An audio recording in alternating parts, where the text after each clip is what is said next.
إن غلبت من الشيطان فاندم على ما كان منك. المؤمن تقع منه المعصية، خاصة إذا كان شابا. يعجب ربك من الشاب ليست له صبوة، لكن شاب يأتي بألبوم صور، وما أنا لا أعرف في التقنية، لكن يأتي بالتقنية ثم يريها زملائه: فعلت وفعلت وفعلت، ويجعل كيدا يكيد به الأعراض والناس ومن حوله من الجيران من القريب والبعيد. هذا لا يعبأ الله به في أي واد هلك.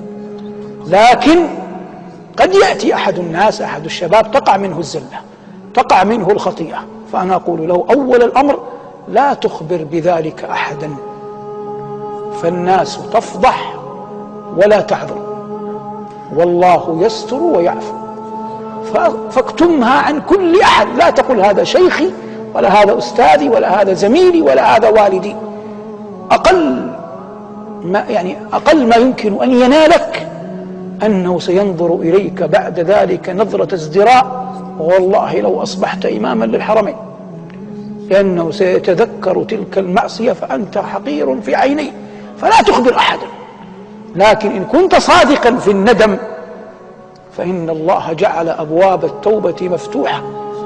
قل يا عبادي الذين أسرفوا على أنفسهم لا تقنطوا من رحمة الله، قل أستغفر الله الذي لا إله إلا هو الحي القيوم وأتوب إليه. في الحديث: من قالها 7 مرات غفر الله له ما تقدم من ذنبه وإن كان قد فر من الزحف. قل سبحان الله وبحمده 100 مرة. من قال سبحان الله وبحمده 100 مرة غفر الله له ذنوبه وإن كانت مثل زبد البحر. قل لا إله إلا الله وحده لا شريك له، له الملك وله الحمد وهو على كل شيء قدير، وغيرها مما شرع الله لك من أنواع التوبة.